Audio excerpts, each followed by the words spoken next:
In today's video, I'm going to be doing some jumbo or extra large box braids. If you want to see how I do this, just keep watching. And I've done this once before.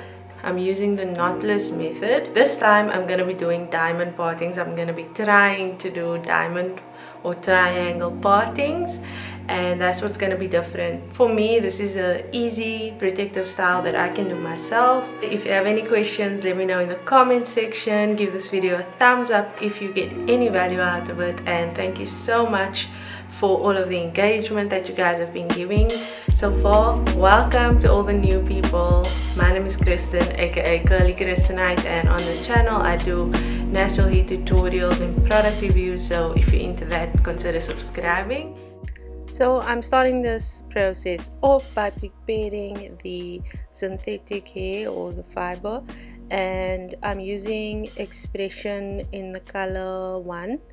And what you see me doing is I'm just pulling small pieces from the one side of my grip, holding a very tight grip, and sliding that through to the other side to make a feathered ponytail on the ends. And this is going to make sure that I don't have those blunt ends at the bottom of my braids. And now I'm just using a Denman brush to detangle and make sure that the hair is smooth. Before, I'm going to be dividing these into individual sections about a small finger size, and I'm gonna be hanging those on my clothes drying rack so that I can easily access them when I am doing my braids. And then I also have to prep my own hair, and I'm using Scala's 2-in-1 Perfect Curls leave-in and deep conditioner that I bought at Marley Gray. So I did the partings off camera because my battery actually died. And you can see that I've used little elastics to keep them separated. Now this is the first mistake that I made that I'm not so happy about with this hairstyle, is the partings.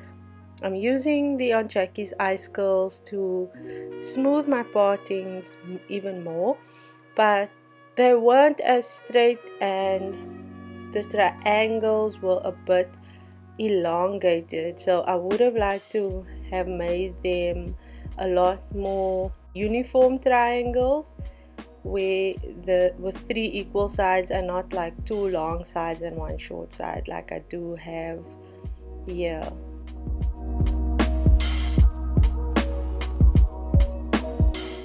So I'm starting off the braid now, and I'm dividing my own hair into 3 parts and just beginning to braid like a normal plait. And now I'm stopping where I want to add a piece of synthetic hair, and so I'm taking that piece at its center, at the middle of it, and I've got 2 sides to it, right? So I'm gonna take the one side and add it to one of my natural hair strands, and the other side and add it to another side of my natural hair. So that 2 of my natural hair strands has synthetic hair with it, and the one is just on its own still, as you can see. And then with the second piece that I'm gonna add, I'm gonna make sure that I'm adding that piece to the last of my natural hair, the piece that didn't have any fake hair on it. I'm adding it to that one and another one that already had fake hair with it. So one of your pieces may be a bit thicker, and depending on how the plait goes, it might make a difference, but with mine it didn't really make a difference. As you can see, I'm adding a last piece, so I'm evaluating each braid as I go, and if one piece is a bit too thin, I'll add as I need to. But here where I'm doing the ends, this is another mistake or something I would do differently. I would focus more attention on the ends. So covering the ends is one of the important steps when doing braids. So you want to make sure that the fake hair is actually spread out to cover your natural hair, and that you're also doing the plait very tightly at this point. And so one of the things I did also to help with this is to add more gel over this piece of hair, just where the ends are being plaited. And I stopped at one point because I'm gonna come back and do the very ends of the hair later on. So there you have two of the braids that I've done so far. This one on the left is a bit wonky, and yeah, I wasn't very happy with that, but that is the way that I added the hair. So that was a mistake that I made in adding the hair and not making sure that it's uniform and tight.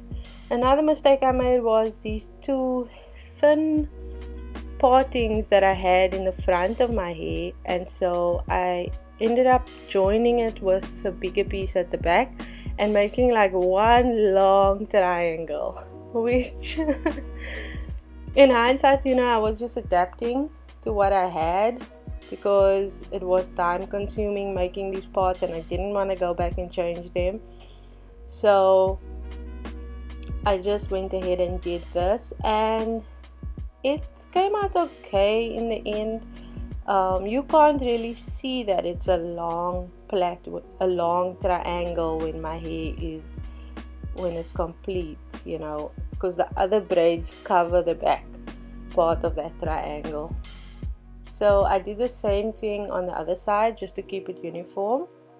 So I'm speeding up most of the process, but I'm just showing you how I add the hair, and the rest I'm gonna speed up because it's pretty much once you've got the process, then it's more of the same thing, just repeated over and over.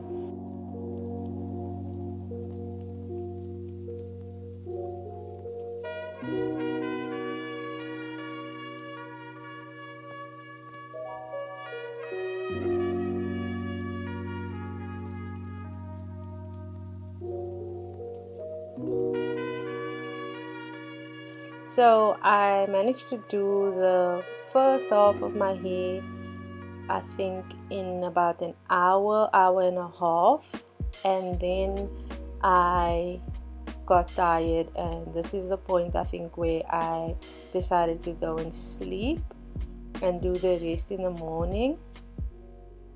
And I have 12 plaits in total. So just to show you, the next morning I went ahead and did the back, and I tried to film some of the back that I did for you. And what I would change about this is I would definitely get a double mirror where I could actually see in front and also at the back of my hair what I'm doing at the back, because this took quite some time for me to feel around what am I actually doing here. Another thing I would do differently is make bigger parts at the back.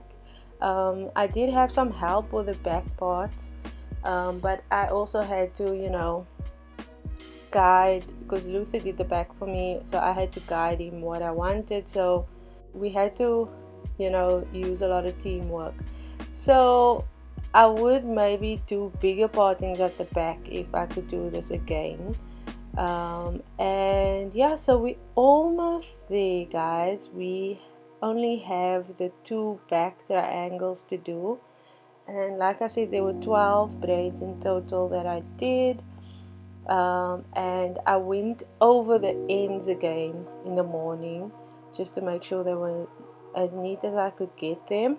And then came the time to dip the ends in hot water and making sure to dry them off with a very thick towel so that I don't burn myself. Now to have a look at what it looks like. You can see some of the braids are coming out, my ends are coming out, the parts are not that great. There's a huge mess up at the back that you'll see in a few seconds, but in general I think it came out okay. Like, it's still wearable. I am wearing it still, and it's been like 2 weeks by now, I think. In any case, I still like it. The purpose was to keep my hair out of my way and just have a low maintenance style. So I think I achieved that at least.